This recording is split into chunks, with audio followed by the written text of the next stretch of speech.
Welcome back to Randomly Real with myself, Garrett. Today I'm going to be talking about I'm going to do a bit of a two-parter today.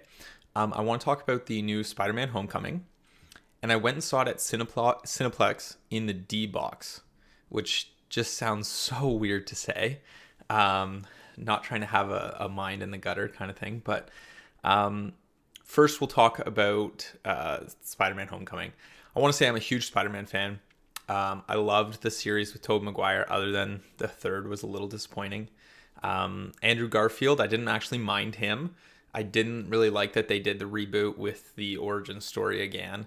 That felt a little overplayed, but it was pretty good. I loved Emma Stone. But I remember the first two Spider-Mans with Tobey Maguire really, really well, really clearly. Not just because I've seen them a few times, but because of how good they were. I saw Homecoming 2 nights ago, and I'm sitting here to try to talk about it. I mean, I have a very good memory for movies. I love movies. I'm having a hard time remembering a lot of it because it kind of just, in my mind, coasted along. There was some humor. The friend that provided the comic relief, he was pretty good, but I can't even remember his name. Don't have a clue what his name is. I liked. By the way, sorry, spoiler warning. If you haven't seen it and you don't want to hear anything about it, you should probably, back away. I haven't ruined anything yet, but I'm going to probably get there. I liked the twist at the end with MJ, Michelle being MJ. I liked that. They, they really didn't play out the villain at all.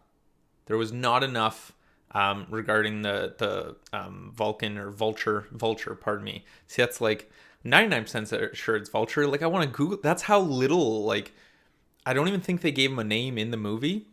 I was a little disappointed. There was a lot more in the movie about him finally having the connection with the Iron Man and Avengers.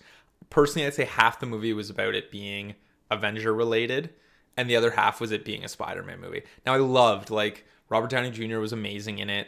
Having that extended cast, that was awesome. I think that could have been incredible in the original three that came out. That was a very cool thing. But in the end, I kind of walked out of the movie, and I went and saw the first Spider-Man, I think 3 times in theaters. That's how much I loved it. So I came out of the theater and I went, yeah, I mean, I'm happy I saw it. I felt a little ripped off because of the D-Box, and I'll explain that in a second. And that's a more personal thing, but it didn't blow me away. The fight scenes were good, not great. There was not many of them at all. This was not a fighting movie. This was not an action movie, which is fine. I think the good thing it did, I really liked Tom Holland as Spider-Man. He played a great young Spider-Man, a not qualified yet, a learning the ropes. That was pretty good, and there were some definite amusing moments with that. Now, on to the D-Box. I had a friend tell me oh my god, you haven't been to a movie in D-Box? Which, again, saying it every time, it sounds so bad. So I went. I selected that for the Spider-Man, $23 or something, which I normally go to VIP, which is about $20, but you get a very nice private kind of experience. It moves, so the chair rumbles and shakes sideways and drops down and does all this crap with the movie.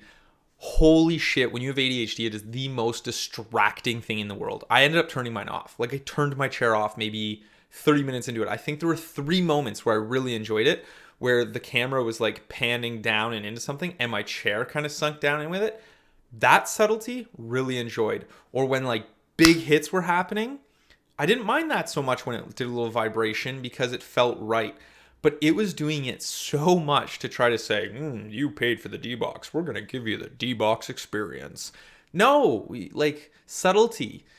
It was way too much. It was so frustrating. It was more annoying than helpful. I don't know how people can say that they love that. I mean, I guess to each their own, right? But for me, it was not an enjoyable experience. It was totally throwing off my attention for the movie, which, again, I do have ADHD.